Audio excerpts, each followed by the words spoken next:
Місцеві новини на Радіо Респект. Вітаю, новини на Радіо Респект. У студії працює Віктор Терещук. У Вараші поліцейські затримали 39-річну жінку, яку підозрюють у вбивстві знайомого. Трагедія сталася під час спільного розпивання алкоголю в оселі зловмисниці. За даними слідства, між ними виник побутовий конфлікт, у ході якого господиня вдарила гостя кухонним ножем у груди. Поранений чоловік зміг самостійно вийти з будинку та дійти до найближчої зупинки громадського транспорту. Там його вже вранці помітили перехожі, які викликали медиків. На жаль, попри зусилля лікарів, врятувати 49-річного потерпілого не вдалося. Він помер у реанімації. Наразі підозрювана перебуває під вартою без права внесення застави. За скоєне їй загрожує 15 років ув'язнення.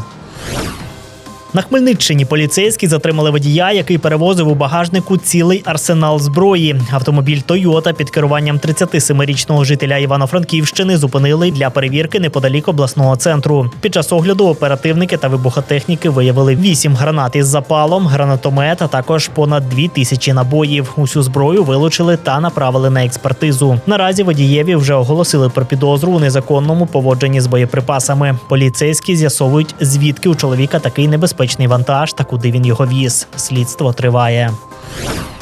На Рівненщині судитимуть колишнє подружжя за організацію схеми для ухилення від мобілізації. За даними слідства, жителька Вараського району пообіцяла військовозобов'язаному оформити фіктивні документи про необхідність догляду за батьками. Вартість такої послуги оцінили у $7000. До схеми жінка залучила свого екс-чоловіка, який очолює одне із медичних відділень. Правоохоронці задокументували передачу грошей двома частинами – $4000 ще у лютому, а $3000 у березні. Під час обшуків у підозрюваних вилучили готівку, чорнові записи, а також медичну документацію інших осіб. Наразі обом фігурантам повідомлено про підозру. Їм загрожує до 8 років ув'язнення з конфіскацією майна.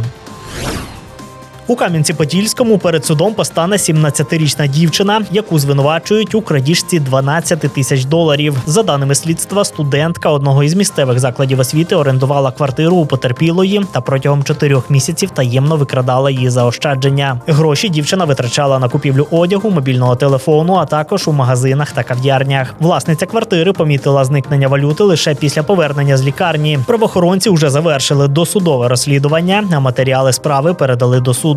За крадіжку в умовах воєнного стану неповнолітній загрожує кримінальна відповідальність.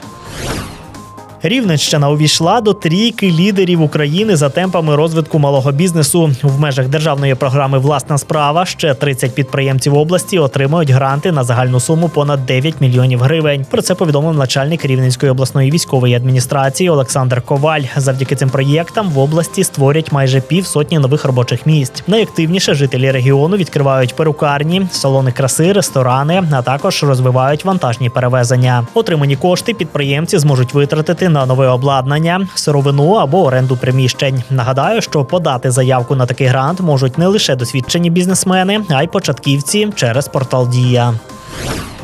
Гандбольний клуб «Рівне» здобув 2 перемоги у матчах другого етапу чемпіонату України серед жіночих команд Суперліги. У першій грі підопічні Юрія Басюка переграли Хмельницький Проскурів із рахунком 33-23. Найрезультативнішою у складі рівнянок стала Інна Голярдик, яка закинула 12 м'ячів. У другому ж поєдинку туру рівненська команда зустрілася з Миколаївським Реалом. Матч завершився перемогою господарок майданчика з рахунком 41-27. 14 голів на свій рахунок записала Інна Голярдик, ще 8 Катерина Кочан. Наразі гандбольний клуб «Рівне» має 36 очок і посідає 4-те місце у турнірній таблиці Суперліги.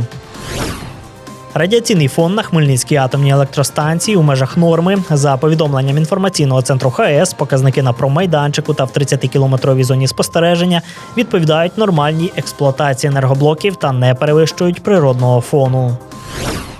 Це всі новини на цю мить. У студії Радіо Респект для вас працював Віктор Терещук. Не перемикайте, залишайтеся разом з нами. Далі ще буде багато цікавого.